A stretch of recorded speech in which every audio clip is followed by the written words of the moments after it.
Have you ever stopped to think about what's actually happening when you move? I mean, really think about it.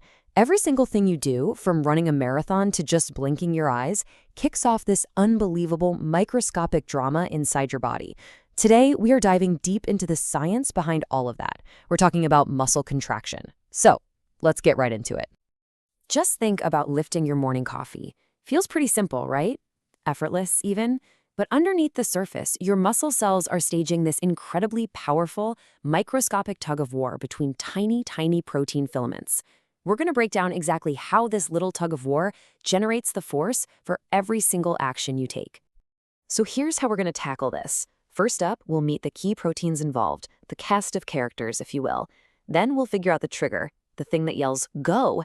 After that, we get to the main event, the power stroke cycle. And finally, we'll connect all this tiny stuff to the real-world movements you make every day. All right, every great story has its main characters, right? Well, in the story of how your muscles work, the absolute stars of the show are proteins. They are the fundamental machinery of all movement. First up, let's meet myosin. This is our motor protein. The best way to picture it is like a whole bundle of tiny, tiny rowers, each one with a long tail and this little head sticking out. Now, this head is where all the magic happens. It's basically a tiny engine that can grab onto energy molecules, ATP, and split them open to power the whole operation. Okay, so if myosin is our team of rowers, well, they need something to pull on, right? They need a rope. And that rope is a protein called actin. It's a thinner filament, kind of twisted into a double helix.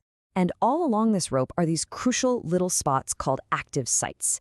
These are the exact spots that the myosin heads are built to grab onto. So let's just put them side by side for a second. You've got myosin, the thick filament. It's the active motor using up all the energy. And then you've got actin, the thin filament, which is the passive rope that gets pulled. The whole game is about the myosin heads grabbing the actin active sites. But there's a problem. In a muscle that's just chilling, something is physically in the way, blocking that connection. So let's meet our gatekeepers, tropomyosin and troponin.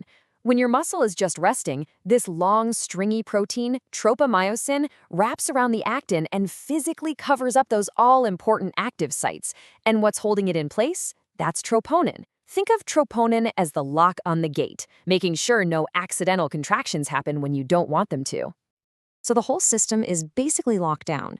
You have motors that are ready to go, but the ropes they need to pull are blocked. So how do we tell the muscle, okay, it's time to work? Well, that requires a very specific key, a biological on switch. The big question then is, what is the key? What's the signal that tells that troponin lock, hey, move the tropomyosin gate out of the way? The answer, believe it or not, is a tiny but incredibly mighty ion. So here's the chain reaction. When your brain sends a signal for a muscle to contract, a flood of calcium ions is released into the cell.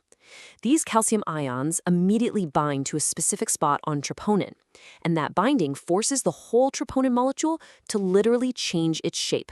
And when it changes shape, it physically yanks that tropomyosin strand out of the way.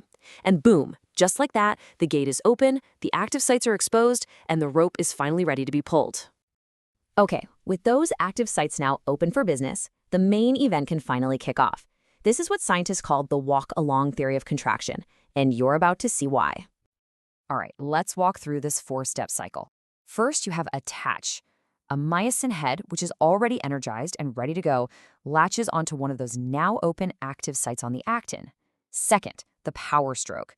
The head pivots, it swivels, and it pulls the actin filament forward. It's like a single, powerful pull of an oar through water. Third step, detach. This is so important. A new energy molecule, a new ATP, has to come in and bind to the myosin head. That's what makes it let go of the actin. Without that new ATP, the head stays locked on, which is actually what causes rigor mortis after death. And finally, step 4, recock. The head splits that new ATP, uses the energy to snap back into its starting position, ready for the next stroke. And this cycle just repeats over and over and over, with all these little myosin heads literally walking their way along the actin rope. Now, all those power strokes, all that pulling and recocking, it takes a ton of energy. And this brings us to a really elegant principle called the Fenn effect. It's super simple. The more work a muscle does, the harder it pulls, the more ATP it burns. It's an amazingly efficient system. The fuel consumption perfectly matches the workload, no more, no less. So, Now that we've gone through all the nitty-gritty microscopic mechanics, let's zoom back out. Let's connect this incredible molecular cycle to the actual movements our bodies make every single day. So this molecular tug-of-war basically results in two main types of contraction that you experience. First is isotonic. Iso means same, and tonic means tension. This is when your muscle actually shortens to move something, like when you do a bicep curl and lift a weight. The other kind is isometric. Metric means length. So here, the muscle is firing, it's generating force, but its length isn't changing. Think about pushing with all your might against a solid wall.